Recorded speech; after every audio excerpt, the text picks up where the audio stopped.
Miss হবে না আপনার পছন্দের টিভি শো। দেখুন জি5 অ্যাপে একদম ফ্রি। শ্বশুর ঠাকুর বুঝতে পেরেছিলেন তার এই সমস্ত সম্পত্তি সুরক্ষিত না রাখতে পারলে তার ছেলে ওই উপপত্নীকে সবকিছু দান করে দেবে।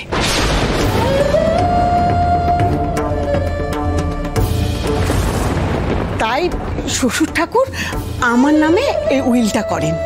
আসলে এতকাল আশা আমার সম্ভব হয়নি, এখন তো নিজেও মরতে বসেছি ধর্মাবতার। তাই খুব অনুতাপ হয় যে শ্বশুর ঠাকুরের শেষ ইচ্ছেটুকু আমি পূরণ করতে পারলাম না, তার সম্পত্তি ঠিকমতো রক্ষণাবেক্ষণ করতে পারলাম না। পিয়ারি দেবী, আদালতে শপথ নিয়ে মিথ্যে কথা বলাটা অপরাধ, আশা করি সেটা আপনি জানেন।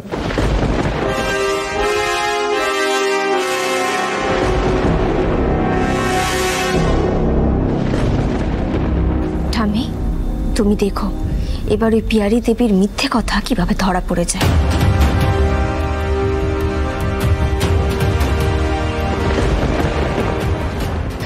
তাছাড়া উকিল বাবু তো উল্টে অনেকে প্রশ্নও করবেন। আমি কোন কথাটা মিথ্যে বললাম? আপনি সবটাই মিথ্যে বলেছেন, সবটাই ধর্মবত।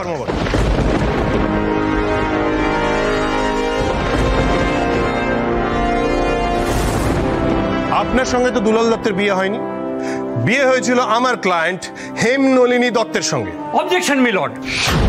ধর্মাবতার, আমার মক্কেলের মুখে কথা বসিয়ে দেওয়া হচ্ছে। ধর্মাবতার, আমি আমার মক্কেলের বয়ানের সপক্ষে এই আদালতে একজন অত্যন্ত গুরুত্বপূর্ণ সাক্ষী পেশ করতে চাই। Yes, you are allowed to do that.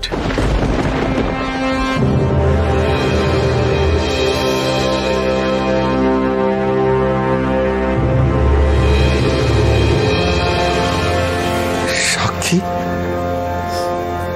আমি কে দেবে সাক্ষী? এই লোকটা যে আর কি কি কাণ্ড করে রেখেছে, কেসটা আরো জটিল হয়ে যাচ্ছে বাবা। আমি সেটা আগেই বুঝে গেছি।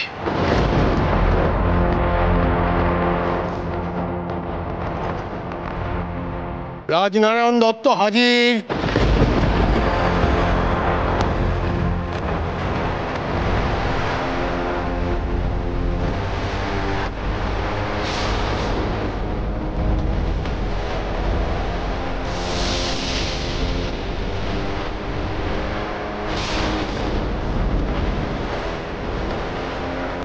শোনাটা করবো মারেটা কি? সোনা কাকা এখানে?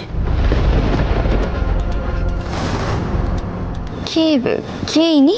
পর্ণা, ইনি হলেন সোনা দাদু, মানে আমার ঠাকুরদা দুলাল দত্ত, তার খুড়তুতো ভাই।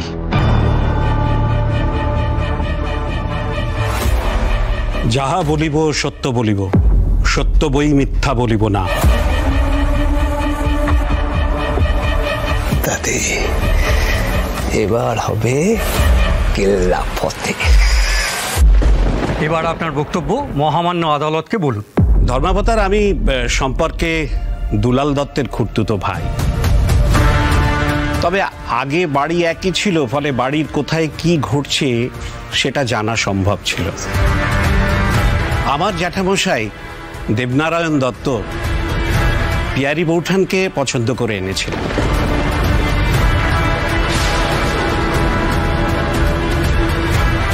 আর ওই হেমনলিনী দেবী, তিনি দুলালদাকে সত্যিই কবজা করছিলেন।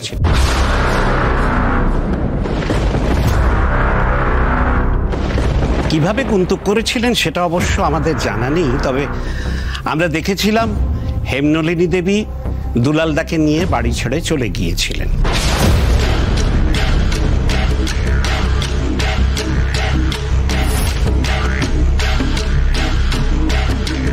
ধর্মাবতার, যদি আমাকে প্রশ্ন করেন তাহলে আমি বলবো যে হেমনলিনী দেবী উপপত্নী। হেমনলিনী দেবী উপপত্নী।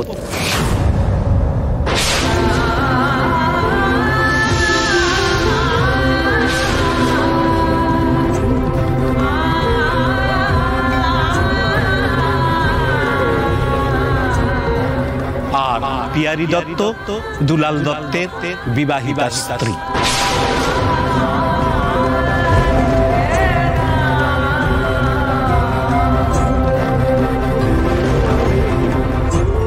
আর দেবনারায়ণ দত্ত তার পুত্রবধূ পিয়ারি দত্তকেই সমস্ত সম্পত্তি রক্ষণাবেক্ষণের জন্য দিয়ে গিয়েছিলেন বলেই আমি জানি ধর্মাবতার। ঠামি এইসব মিথ্যে কথা, আমরা ঠিক সবকিছু প্রমাণ করে দেবো, তুমি শুধু ঠিক থাকো প্লিজ। Order order.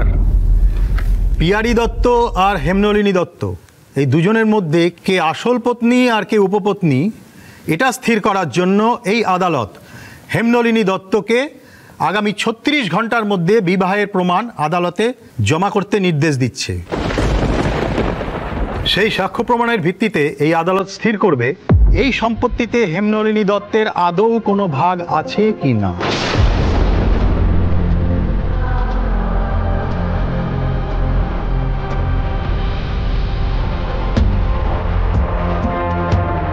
আজ আদালতের কাজ এই পর্যন্তই।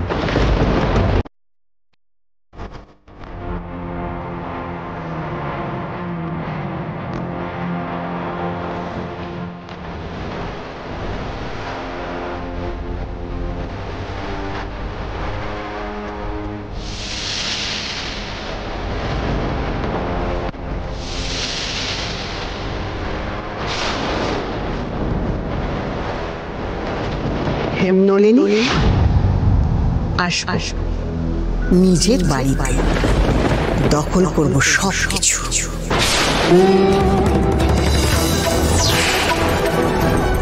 কারণ তুই প্রমাণ করতে পারবি না যে তুই আসল স্ত্রী। উপপত্নীরা স্ত্রী হতে পারে না।